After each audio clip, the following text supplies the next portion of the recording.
Ahoy, sailors! So you booked a Virgin cruise that leaves out of Portsmouth, England, but you fly into London, and you think, how do I get there from London? Well, we're about to tell you. I'm Bob. And I'm Kelly, and we're going to tell you how we got from Heathrow Airport to Portsmouth for our cruise. If you would do us a huge favor before we get started, hit that subscribe button. It really would help us out a lot, and we really would appreciate it. Yes. So let's get into it. We flew from Boston this time to Heathrow. Doesn't matter where you're flying from. If you're going to fly into Heathrow, this is how we got from Heathrow Airport to Portsmouth on the same day. Yes, and believe me, we did some research and we figured out what worked best for us. Yeah, for us, there are multiple ways to get to Portsmouth Cruise Port from London. This is just how we decided to do it. There's a coach you can take from the airport. Other ways, cab, expensive.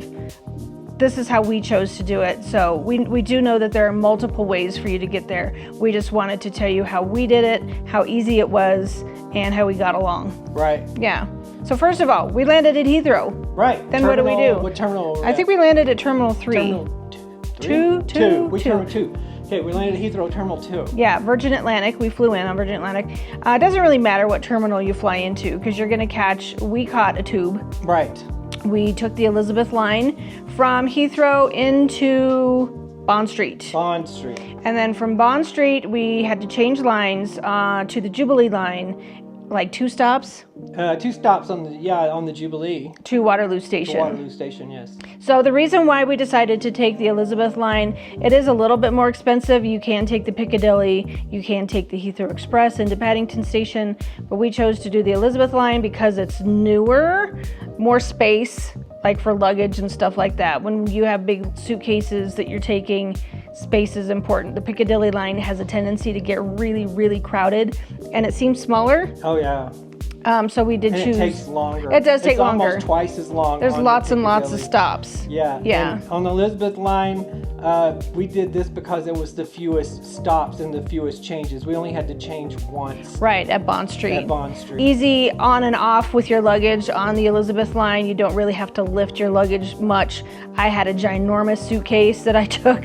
So Bob had 2 suitcases that he took. It was really easy getting on and off the train with your luggage if you're concerned about that. Right. And everybody's used to it because the Elizabeth line comes from the airport. It's a direct route from the airport into London. Right, so there's going to be lots of people with luggage. Yes. Changing tubes. I was a little bit concerned about that because if you've been to London before, there's a lot of escalators, things like that. There are lots of lifts for you to take. Lifts, elevators. Lifts, elevators. If you're here in the States, it's an elevator. Yeah, you do just have to follow the signs that say to the lifts for your luggage. I'll tell you what really helped me a lot was downloading the Tube Map app onto my phone, because then if you actually type in where you want to go, it will give you what station to go, which way to go. Yeah, and it will also, the one that we use, I'll kind of put it in right here, the app that we use, it'll even give you little hints like ride in carriage 2 if you want a quicker exit, things like that. Right. So, it'll give you little tips. It'll tell you how much things are going to cost on the app too, so that's really handy. Yeah, so if you're budgeting, it helps. Yeah, so it was a really, really easy transition at Bond Street from the Elizabeth line to the Jubilee line. We had to take a couple of lifts, like one that went to one level and then you cross over and then you got to go back down. That's just because of the way that the tube lines are all stacked on top of each other. And you just follow, there's lots of signage. Just follow the signage so you'll know, it's easy. Yeah, and then once we got to Waterloo Station, we did book a specific train. Right, but you can you can buy an open ticket ahead of time. We bought this ahead of time. Yeah, we did. So I booked our tickets on Southwestern Rail. I'll put the website right here. It was easy. You bought them online. You just, when they send it to your phone, you have a QR code. You scan that QR code at the tap style, things to get in at the train station. Super duper easy. But we bought ours ahead of time. It was a little bit cheaper. Right. To do it that way. You can buy your tickets at the station. Right. Last minute. We actually got to Waterloo Station like 3 hours ahead of our scheduled train, so we just kind of hung out. Everything went smoothly. That's the thing. We booked a train later in case case stuff went wrong. Yeah, in case we had a flight delay or anything like that, which everything was just like smooth as glass. Smooth as glass. So we got to sit around Waterloo because ours was booked for a certain time. Right. And it wasn't booked as an open ticket. Right. If we'd have booked it as an open ticket, we could have took any of the trains that went down there. Yeah, you can. There are a couple of stations in London that go to Portsmouth. Waterloo is the only station that goes direct to Portsmouth. If you take a train to Portsmouth out of Victoria Station, you're going to have to switch trains somewhere, and we didn't want to have to do that. We wanted to just get on the train. And also, ahead of time, when you look at the train schedules, you can look at how long each train takes. We had a faster train. Our train only took an hour and 30 minutes, I think. I think it was 2 hours. I think it was an hour and 30 minutes and 2 hours coming back. It was somewhere like that. Yeah, it was about an hour and a half-ish going. An hour and a half to 2 hours, we'll say that. It was considered express almost. Right. So, when you look at the train schedules ahead of time, if you choose to book your tickets ahead, we like to do that just so we have everything done, paid for. We don't have to worry about it. Make sure that you get a more direct train because there are some that are going to take a little bit longer and have more stops. Now, the one issue we did have with the trains is there's nowhere to put your luggage.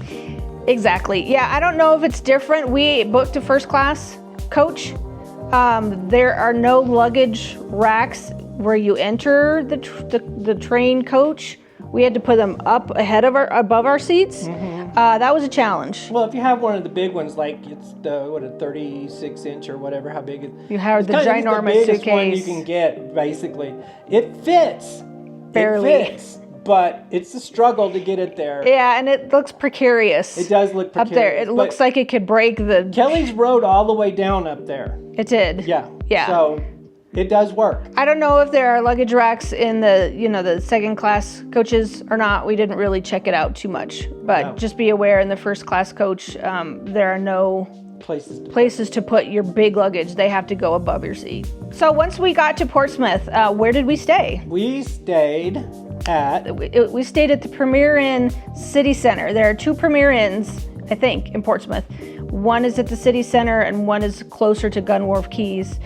We stayed at the one in City Center because it was like right across from the train station. We walked from the train station around the corner into the entrance of this Premier Inn. Super duper handy. Oh my gosh, so handy. And this Premier Inn was spotlessly clean. It was very nice. The people that worked there were very nice, very helpful.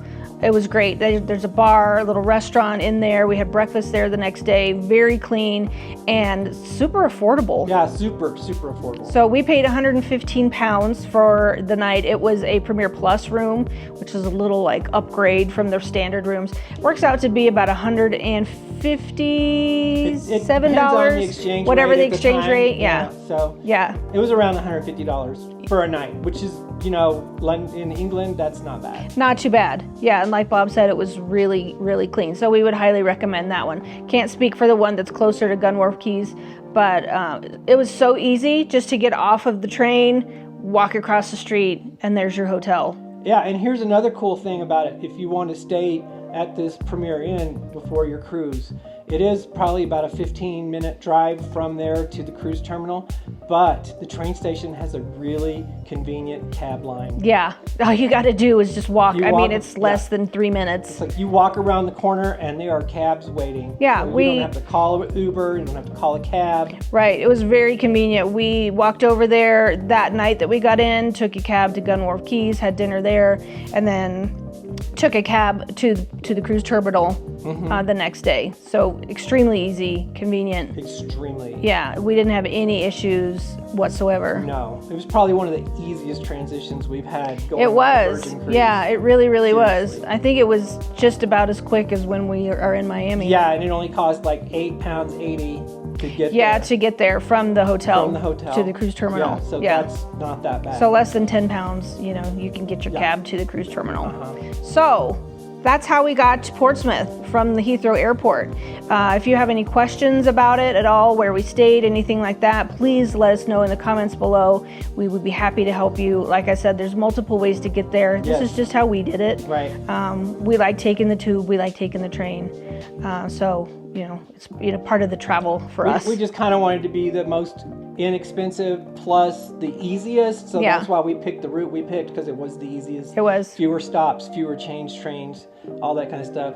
Very, very inexpensive. Yeah. So Yeah, like Bob said, the only issue, not really an issue even, it was just kind of the luggage. yeah, but the seats were comfortable. Yeah. It was a nice, smooth ride. Yeah. Everything was great. So Very quiet train. very quiet. Yeah, so it was great. It was a great travel experience. Right. Yeah. So like I said, if you have any questions, drop a comment below and we will be happy to help in any way we can. Yes, we will. Yeah, so once again, if you haven't already, do us a favor, hit the subscribe button. Right.